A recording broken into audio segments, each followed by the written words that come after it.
Good evening. You're watching State of Business, RTV's prime-time business news bulletin, and I'm Rukshi Panditaratna. Let's take a look at the headlines first.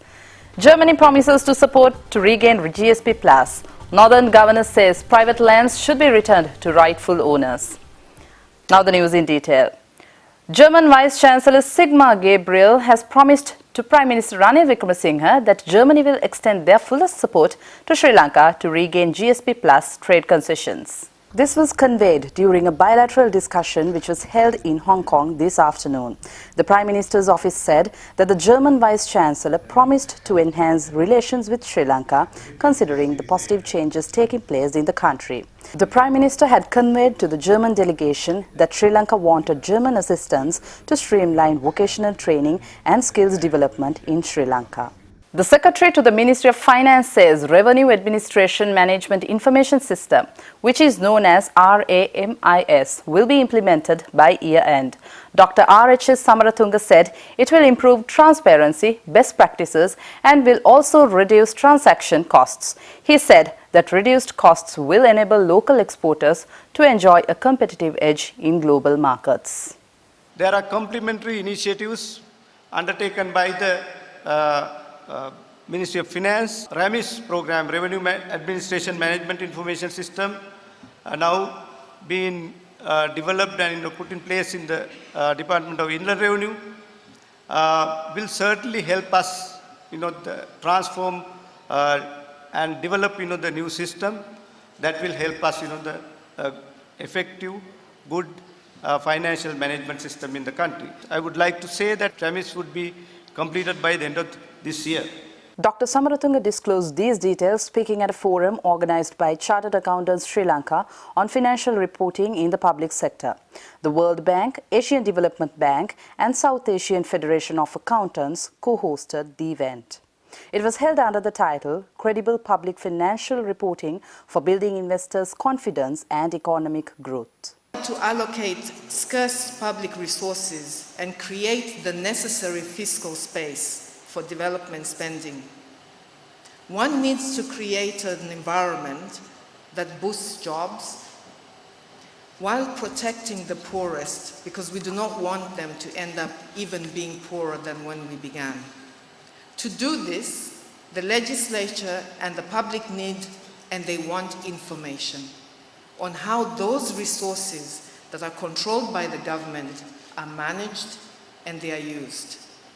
We work with our borrowing countries to promote the use of accrual-based accounting in financial reporting.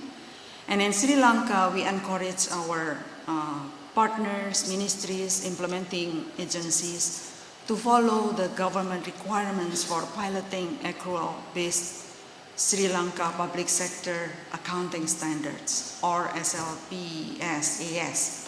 If not, foreign aid will be counterproductive and could be a fiscal burden to the country.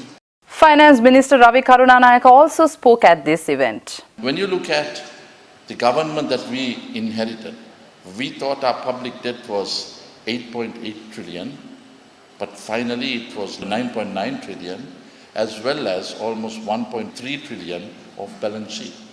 Where has this and how has this type of situation come about? We are desperate to get a pro-growth movement in this country. But in order to ensure, when we have walked into a voluntary acceptance of IMF conditions, there are certain problems that are there, so spend is controlled and curtailed in certain areas.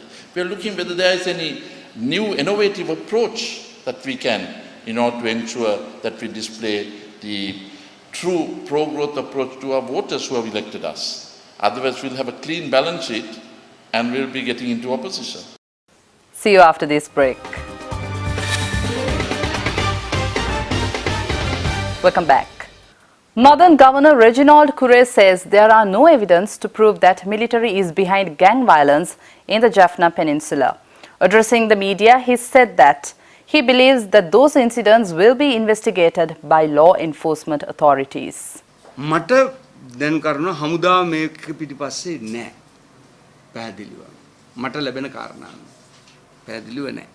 මේක මට පේන හැටියට යුද්ධයෙන් පසු ඇති වූ නිදහස සමග ගලාගෙන ආ මත්පැන් මත්ද්‍රව්‍ය හරිද?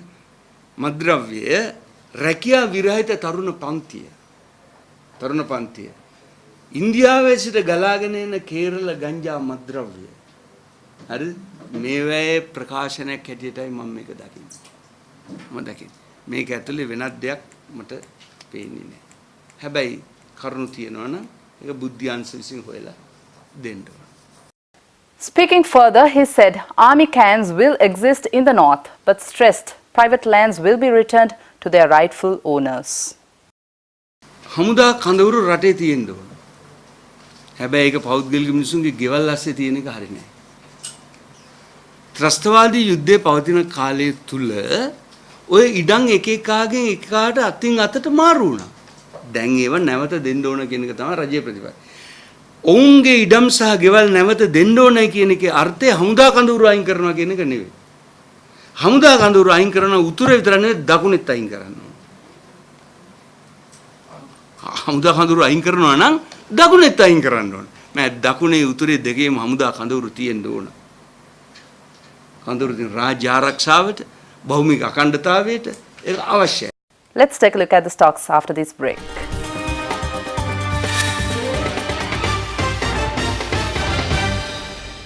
Let's take a look at the stocks. Trading at Colombo Stock Exchange ended the week on a subdued mood, with both all share price index and S&P SL20 index recording marginal losses. Foreign investors remained as net buyers for the third consecutive day, with interest seen on John Keells Holdings and TJ Lanka. Institutional and high net worth interest was present on Sampath Bank and People's Insurance. Meanwhile, retail activity was seen on Hades Fabric. The SPI lost 6.92 points to end the day at 6,435, while S&P SL20 index shed 1.85 to close the day at 3,608. The turnover was 275.7 million rupees. The top traded counters were TJ Lanka 101.4 million rupees, John Keells Holdings 58.4 million rupees, Sampath Bank 18.3 million rupees, CIC Holdings 12.5 million rupees, and People's Leasing Insurance 8.9 million rupees. Foreign inflows amounted to 166.6 million rupees, whilst foreign outflows totaled to 76.1 million rupees. Let's take a look at the day's forex rates.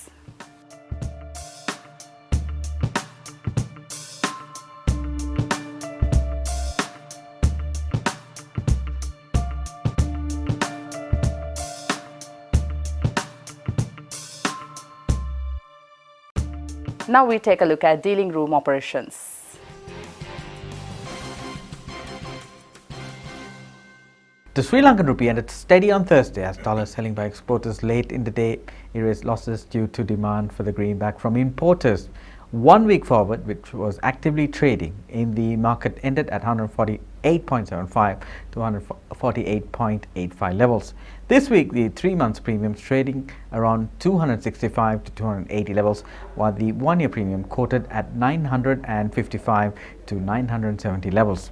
Today, overnight call money rates traded at 8.4% to 8.45% levels, and overnight repo rates traded at around 8.45% to 8.50% levels. The Treasury bill yields of 6 months decreased by 1 basis point to 9.47%, 12 months decreased to 10.10% from 10.24%, while 3 months settled at 8.60% at the auction held on the 2nd of November.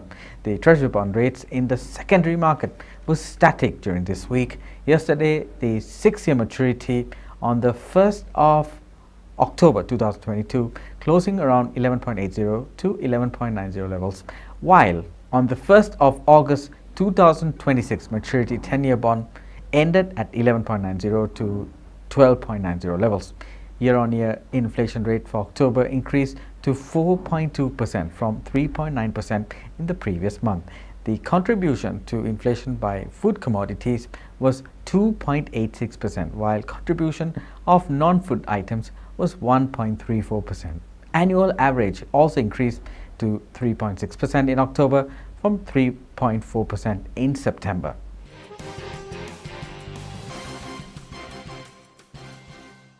Thank you for watching State of Business. See you again on Monday. Have a fantastic weekend. Take care. Good night.